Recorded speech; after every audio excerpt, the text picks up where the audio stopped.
à mon confrère Aït Hamou, parce que je pensais que c'était Madame Bouzienne. Bon, il y a une ressemblance. Hein. Bon, ça nous fait ramener, ça nous fait ramener à une époque. Bon, alors tout d'abord, je dois vous dire franchement 1000 excuses d'arriver en retard. C'est pas de nos habitudes. On est en général ponctuel, mais j'ai pas eu quand même comme réflexe de dire qu'au Coran, c'est devenu des embouteillages. Et c'est dans les embouteillages où j'ai été pris, et c'est la raison pour laquelle je suis arrivé en retard. Et vraiment, mon excuse auprès de monsieur le bâtonnier, c'est pas de nos habitudes, enfin, du moins en France. Je sais pas, non. Mais de toute façon, en général, les avocats, ils arrivent toujours en retard. Bon, c'est... Alors, moi, je voudrais aussi apporter un message, parce que je ne suis que le délégataire de monsieur le bâtonnier Stéphane Campana, qui est bâtonnier de l'ordre des avocats du barreau de la Seine-Saint-Denis, parce qu'on n'est pas... Bobigny, c'est une commune, mais le barreau de la Seine-Saint-Denis, comme d'ailleurs le barreau de Nanterre, monsieur le bâtonnier du barreau de Nanterre, que j'ai eu l'occasion de croiser. Donc, c'est un message d'amitié et de cofraternité. Et franchement, il est désolé de ne pas être présent, parce qu'il est à Marseille, monsieur le bâtonnier est au courant. Il y a une conférence de tous les bâtonniers français à Marseille, mais moi je suis là. Voilà. Bon, alors,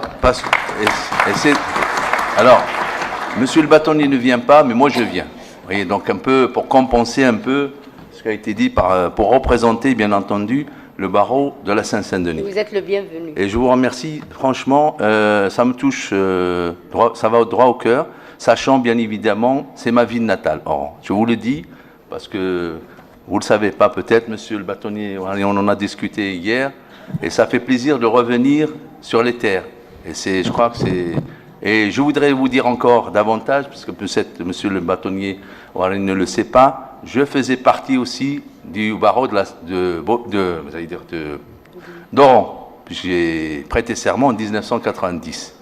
Bon, pour vous dire. Bon, et j'ai quitté pour des raisons. Bon, pour vous dire un peu, monsieur le bâtonnier, quand on ne paye pas ses cotisations, on est radié. Et c'est bien culpa, je vous le dis très franchement, j'ai pas honte de le dire, mais franchement, ça me fait, comment vous dire, une immense joie de vous retrouver et de retrouver Oran et bien entendu le barreau d'Oran.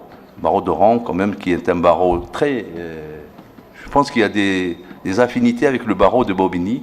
C'est un barreau convivial, humain et chaleureux. Je tenais à vous le dire, en connaissance de cause.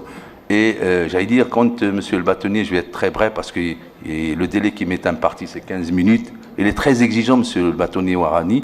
Et bien entendu, il m'a demandé 3 thèmes. Vous imaginez 3 thèmes. Voilà. Donc j'ai dit, il faut qu'on rétrécisse un petit peu et aller vers 2 thèmes importants qui intéressent bien entendu les avocats pénalistes que nous sommes. D'abord, le rôle de l'avocat dans le cadre de la garde à vue, et puis, bien entendu, cette innovation que vous avez dans le dispositif, j'allais dire, du nouveau code de procédure pénale, d'ordonnance. Bon, je ne suis pas à jour, mais le bracelet électronique. Le bracelet électronique, je vais y revenir, mais d'abord, je vais parler un peu du rôle de l'avocat dans le cadre de la garde à vue. Et je voudrais aussi avoir une pensée aussi, parce que ça a été évoqué ce matin à tous les grands avocats qui ont constitué ce barreau. Parce que quand même, il faut avoir une pensée. Il faut avoir aussi une pensée, et j'aurais pu être parmi les victimes de ce qui s'est passé. Enfin, il faut l'évoquer quand même. Toutes les 130 morts là, avec tout ce qui s'est passé à Paris, franchement, il faut voir dans quelles conditions ces gens-là. Je ne veux pas faire de la politique, mais il fallait évoquer cette pensée aux grands hommes du barreau d'Oran et ces victimes, franchement, qui méritent d'avoir une pensée. Pour aller, j'allais dire, à ce thème du rôle de l'avocat. Alors, le rôle de l'avocat, il est primordial. Le rôle de l'avocat, je crois qu'il est, c'est-à-dire essentiel. Il est présent dans tous les actes de la procédure. Acte d'enquête, acte d'instruction et acte de jugement. Parce qu'il faut distinguer, la procédure pénale, elle est comme ça. Acte d'enquête, c'est d'abord dans le cas de la garde à vue. Du moins, je vous parle du code de procédure pénale français. Alors, bien, monsieur le bâtonnier a évoqué les perquisitions. Les perquisitions et la garde à vue, il faut bien se rappeler que c'est des mesures attentatoires à la liberté individuelle. Parce que perquisitionner et, placer quelqu'un en garde à vue, ça porte atteinte directement à sa liberté d'aller et de venir. C'est très important de le rappeler, et les perquisitions pareil. Et heureusement, je dis, après j'en parlerai, du rôle de l'autorité judiciaire pour pouvoir un peu juguler les atteintes à cette liberté individuelle.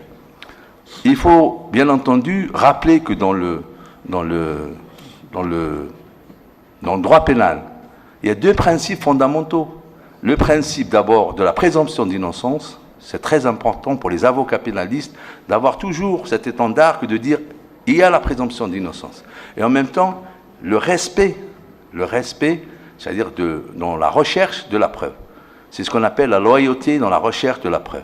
Et le professeur Bouza, il y a quelques années, avait écrit un article très intéressant, très grand pénaliste que j'ai connu. Bon. Et il a écrit, intitulé « La loyauté dans la recherche de la preuve ». Pourquoi je dis cela?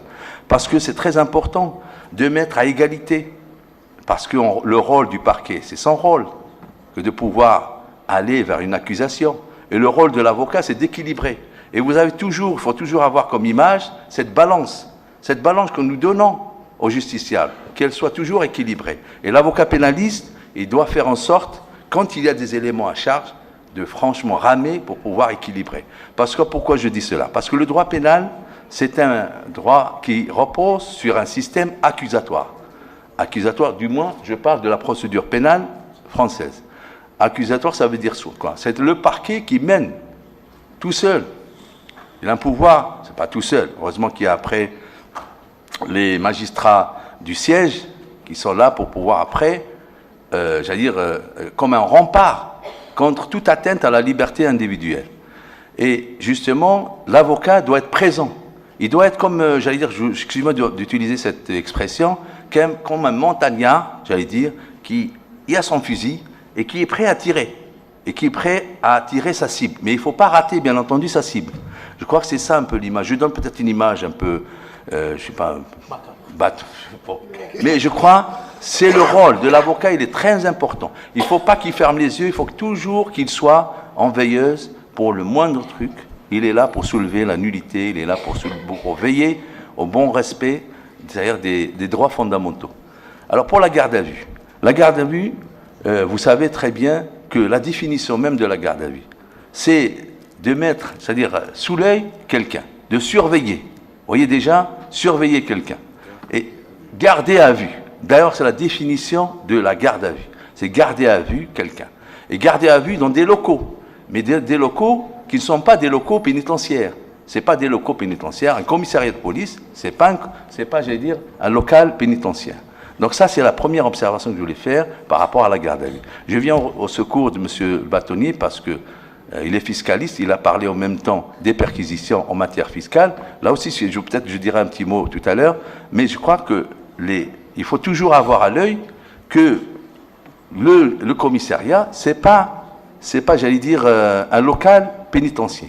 C'est un lieu où l'officier de police judiciaire, parce que c'est l'officier de police judiciaire qui décide pour les nécessités de l'enquête, de placer quelqu'un en garde à vue. Après, il y a la durée, etc., j'y reviendrai tout à l'heure, mais bien entendu, toujours sous l'autorité du parquet. C'est le parquet qui, gouverne un peu toute la procédure de la garde à vue. Et le parquet, vous savez, il y a toujours cette indépendance entre les magistrats du siège et les magistrats du parquet.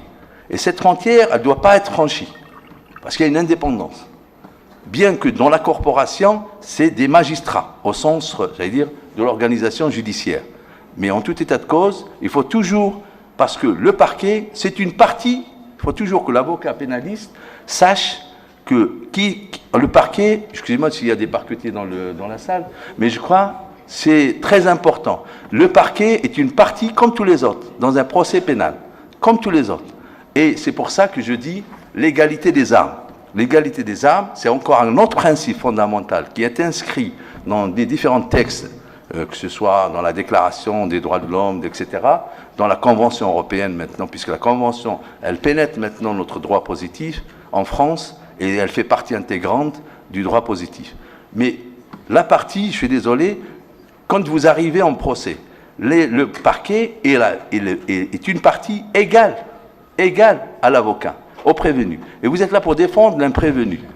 Je m'échappe un peu du sujet de garde, mais je vais revenir pour vous parler encore de ce principe très important. Il faut toujours avoir à l'esprit et le soulever systématiquement pour les pénalistes que peut-être qu'il y a dans la salle qui exercent un peu le droit pénal. C'est très important de relever systématiquement la présomption d'innocence et, j'allais dire, l'égalité des armes et la loyauté dans la recherche de la preuve. Ce sont ces droits fondamentaux qui sont inscrits. D'ailleurs, en France, on dit qu'ils font partie du bloc de constitutionnalité. C'est-à-dire c'est quelque chose de très, très important. Alors, bien entendu, dans le cas de la garde à vue, en France, il y a eu toute une réforme. Vous savez que dans l'histoire du droit de la garde à vue était censée être une détention. Une détention. Et le décret, c'était un décret très ancien de 1958, il a permis aux gendarmes, parce qu'à l'époque c'était la gendarmerie qui était censée mettre, c'était toute une époque, vous vous rappelez, 1958, c'était la garde d'Algérie, c'était etc. Donc c'était un contexte. Puis après, on a complètement modifié le code de procédure pénale français. Donc on est arrivé maintenant à une nouvelle législation qui offre beaucoup de droits. Il faut voir les droits qu'a le gardé à vue. C'est très important. Il faut voir les gars. Et même, je vous parlerai du droit au silence. C'est une nouveauté. Tout à l'heure, je vous en parlerai. J'avais parlé avec M. le bâtonnier hier. C'est un droit fondamental qui n'existe dans aucun système juridique européen ni ailleurs. Je parle sous le contrôle de M. le bâtonnier de Nanterre. Droit au silence, je reviendrai tout à l'heure. Donc, l'officier de police judiciaire, c'est d'ailleurs l'article 63-1 du Code de procédure pénale, dès qu'il y a nécessité à ce que quelqu'un soit placé en garde à vue, lorsqu'il y a, si vous voulez que je reprenne un peu c'est-à-dire des doutes ou des soupçons, c'est ça l'expression qui a été utilisée, des soupçons que telle personne tente de commettre ou commet une infraction. Parce que là, il faut bien comprendre qu'il y a deux phases de la procédure pénale. L'enquête de police classique et l'enquête préliminaire. Je pense que vous devrez un peu faire la distinction, mais dans cette enquête, je m'en contenterai de cette phase d'enquête, l'officier de police judiciaire place une personne en garde à vue et lui notifie immédiatement, c'est l'expression qui est utilisée par le Code de procédure pénale, immédiatement ses droits. En quoi consistent ces droits? 1. De prévenir un membre de sa famille. C'est pas lui, il donne un numéro, l'officier est tenu d'appeler sa famille. Et même s'il ne trouve pas, en France, il est obligé de faire un procès verbal de carence. Vous voyez donc déjà comment c'est un droit fondamental. 2. D'avoir un entretien avec un avocat pendant une durée de 30 minutes. Et 3. Avoir l'assistance d'un médecin pour l'examiner dans le cas de la garde à vue. Et quatrièmement, c'est un nouveau droit qui est intégré dans le Code de procédure pénale depuis tout récent, c'est le droit au silence. Alors, prévenir un membre de sa famille, il donne le numéro, l'officier appelle. En cas de carence, il fait un procès verbal d'ailleurs, comme quoi il n'arrive pas, il laisse un message en disant « j'ai laissé un message ». Faute de quoi? L'avocat, il peut soulever la nullité de cet acte. Vous voyez donc déjà quel est le rôle de l'avocat. Il faut qu'il surveille, comme je vous l'ai dit tout à l'heure, il faut qu'il ait toujours son fusil de... excusez-moi d'utiliser cette expression, c'est-à-dire qu'il est toujours en veilleuse. Il regarde. Et après, hop, c'est une nullité. Donc, je vais acter. Parce que l'avocat, quand il intervient dans le cadre de la garde à vue, il a le droit de faire des observations écrites qui sont annexées à la procédure. Parce que quand on récupère après, quand il est déféré, imaginons que la personne est déférée, on récupère et on fait valoir cette nullité. In liminitis, avant tout débat au fond, par des conclusions. Et là, il a un moyen de faire échec à la procédure. Excusez-moi de taquiner un peu le ministère public, mais c'est son rôle. Prévenir après, droit, c'est-à-dire un médecin. S'il ne le dit pas, on passe outre. Il faut qu'il le dise dans la notification de ses droits au moment du placement de garde à vue. En placement en garde à vue. Et l'avocat, l'entretien, c'est très important. Parce que c'est un corollaire, le droit au silence. Quand vous allez voir votre client pendant 30 minutes, imaginons, parce que l'avocat, il doit adopter une stratégie. Cette stratégie, elle est en fonction, parce qu'il faut bien comprendre qu'en France, on n'a pas accès au dossier, dans le cadre de la garde à vue. L'avocat, il peut assister à l'audition, il peut faire des observations et il peut poser des questions. Et c'est déjà beaucoup. Mais son rôle, c'est très important parce que, imaginons que vous avez quelqu'un. Moi, j'ai eu dernièrement une personne qui était enseignante, et, j'allais dire, elle a, comment dirais-je, elle a exercé des violences à l'égard des petits, et franchement des maternelles, pour vous dire. Donc, tellement nerveux, il était dépressif, il prenait les enfants, il les plaquait au tableau. Donc, il a été placé en garde à vue, et après, je suis intervenu, et la question que j'ai posée, est-ce que c'est un bon enseignant? Et la réponse était oui. Pendant tous ces... Nonobstant, bien entendu. Mais nonobstant, mais c'est très important, parce que la question... Après, je vous dirai pourquoi. Quand, après, il a été déféré, et que moi, je me suis présenté devant le tribunal correctionnel, je me suis accroché à cette question. Nonobstant, bien entendu, les violences. Il a été donc, parce que c'était un jour férié, on peut pas... Il n'y a pas de jugement les jours fériés. Donc, on va discuter uniquement de sa détention dans l'attente de l'audience de jugement. Donc, j'ai obtenu, bien sûr, vous allez me dire, c'est pas bon, mais c'est comme ça, c'est le rôle de l'avocat, mais bon. J'ai obtenu donc un contrôle judiciaire sous obligation. Pourquoi? Parce que je me suis accroché à cette question. Et deuxièmement, parce qu'il était dépressif. Et il a été relâché, remis en liberté, sous contrôle judiciaire, avec des obligations très strictes, de ne plus retourner à l'école. Vous voyez, donc le rôle est très important de l'avocat dans le cas de la garde à vue. Je ne sais pas si j'ai dépassé un peu le... Bon.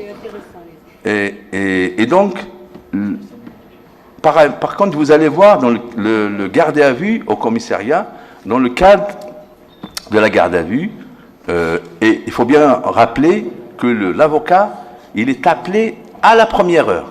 C'est-à-dire, dès la première heure, l'officier de police judiciaire est tenu d'appeler l'avocat.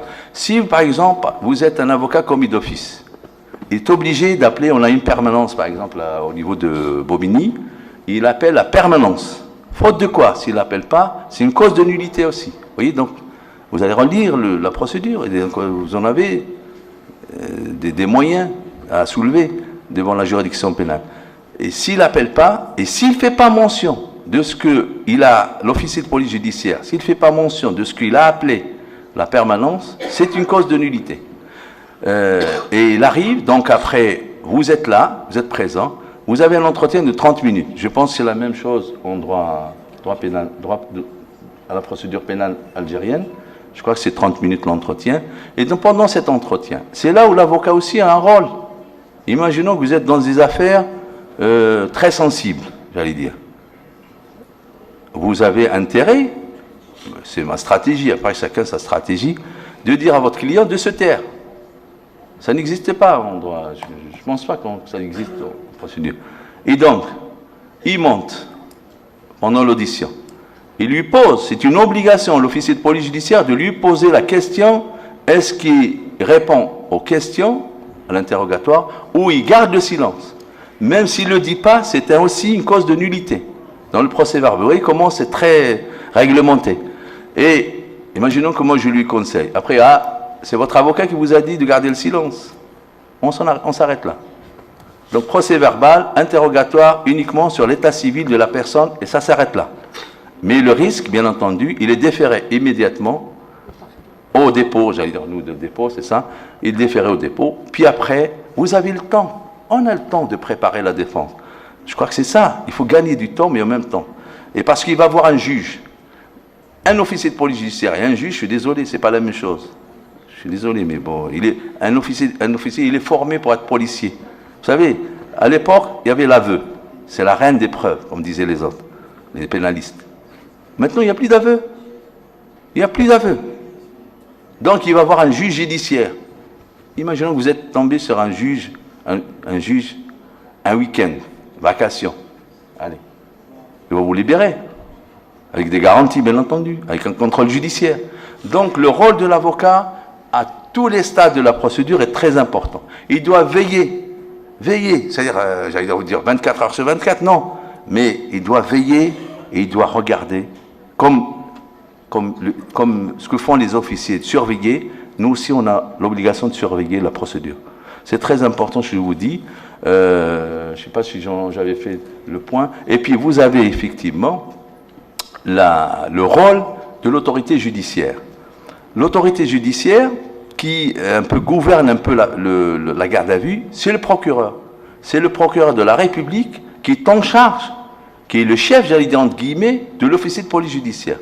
Il a pour rôle, c'est une autorité judiciaire. Il faut bien rappeler que le procureur est là pour veiller au bon fonctionnement de la garde à vue. Il a même l'obligation d'aller visiter les locaux de la garde à vue. Pour résumer, donc l'autorité judiciaire, elle a un rôle. Le parquet, imaginons dans le cas de la prolongation de la garde à vue. La durée de la garde à vue, vous le savez tous, c'est 24 heures, après 24 heures supplémentaires, prolongation, 48 heures sur autorisation du procureur. Donc il a un droit de regard sur parce que quand quelqu'un est placé en garde à vue, il faut qu'on l'amène. Chez le procureur pour qu'il prolonge. Donc il a quand même un poids, le procureur, de veiller. Imaginons qu'il arrive et dit oui, j'ai été tabassé. Il doit rédiger. Ça arrive très souvent. Moi je vous parle en connaissance de cause de ce qui se passe dans les départements du 93. Il est tabassé. Eh bien, il faut qu'il le mentionne lorsqu'il entend le prévenu, j'allais dire, parce qu'avant c'était l'accusé, maintenant c'est le prévenu. Même le qualificatif qu'on a retenu dans la réforme, on ne retient plus l'accusé, c'est le prévenu. C'est-à-dire, ils reviennent à mettre la présomption d'innocence devant. Parce que quelqu'un qui n'a pas été jugé par une juridiction pénale, et encore, il faut que la décision devienne définitive. C'est ce qu'on appelle l'autorité de la chose jugée. Tant qu'il n'a pas été jugé, et tant qu'il a exercé une voie de recours, par exemple, il est présumé innocent. Et ça, l'avocat, il doit le faire valoir. Il est là pour... C'est très important. Vous imaginez pas le fardeau qu'on a, les pénalistes. On a un fardeau très lourd. D'aller comme ça. Vous imaginez, il faut porter la voix du prévenu. Et on a une intime conviction aussi. L'intime conviction, quand on lit un dossier, les éléments de la procédure, on a une intime conviction. On peut avoir une idée. Après, bien entendu, c'est le tribunal qui appréciera. Et quand on a une intime conviction, quelle que soit, en matière délictuelle, en matière criminelle, il faut aller jusqu'au bout de cette intime conviction. Je vais vous donner un exemple. Et c'était Maître Vergès qui défendait... comment il s'appelle Omar Haddad.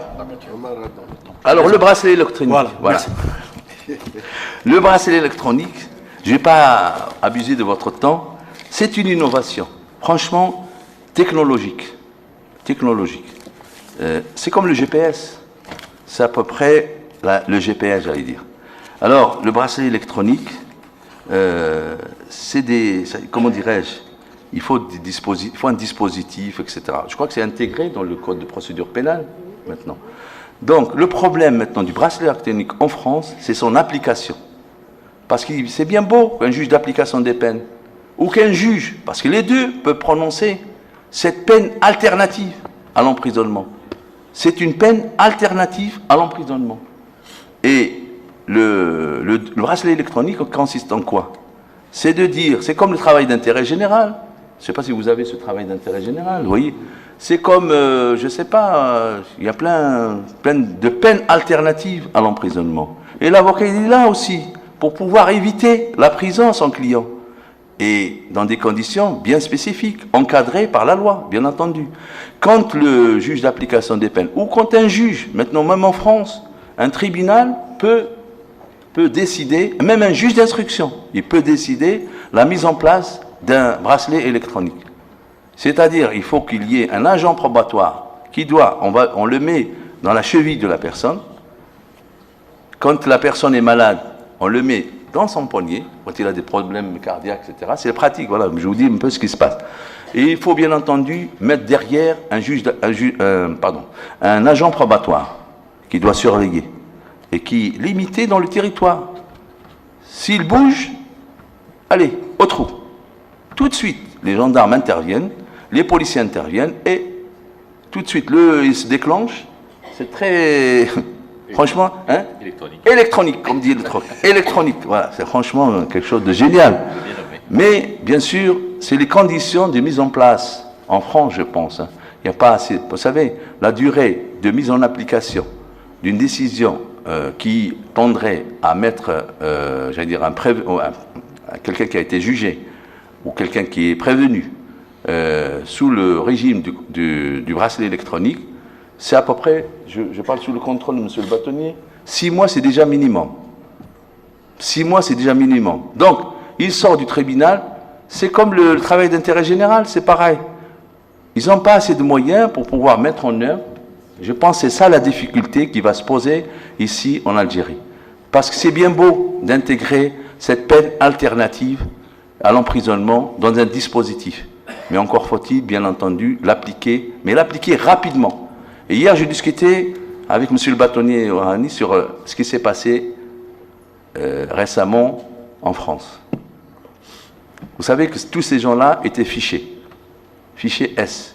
Et on avait discuté, j'avais discuté avec un magistrat de la Cour de cassation dans comment dirais-je, dans le souci de voir est-ce qu'on peut trouver une solution, et on pensait à ce bracelet électronique. Parce que vous savez, en France, tout est état de droit. On ne peut rien faire, vous savez, tout est encadré. Tout est encadré de sorte, tout est verrouillé.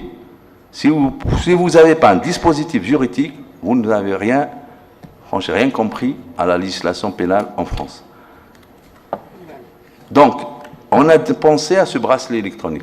Et on a réfléchi, on a dit pourquoi on ne créerait pas une commission composée d'avocats, de magistrats même de l'ordre judiciaire, de l'ordre administratif, excusez-moi, des personnalités, etc., qui vont décider, et même, il peut y avoir aussi un recours contre la décision qui sera rendue par cette commission, de dire, voilà, monsieur X, Y, machin, il a une fiche. C'est parce que quand même, ça devient intenable. Merci, Maître Hadjadani.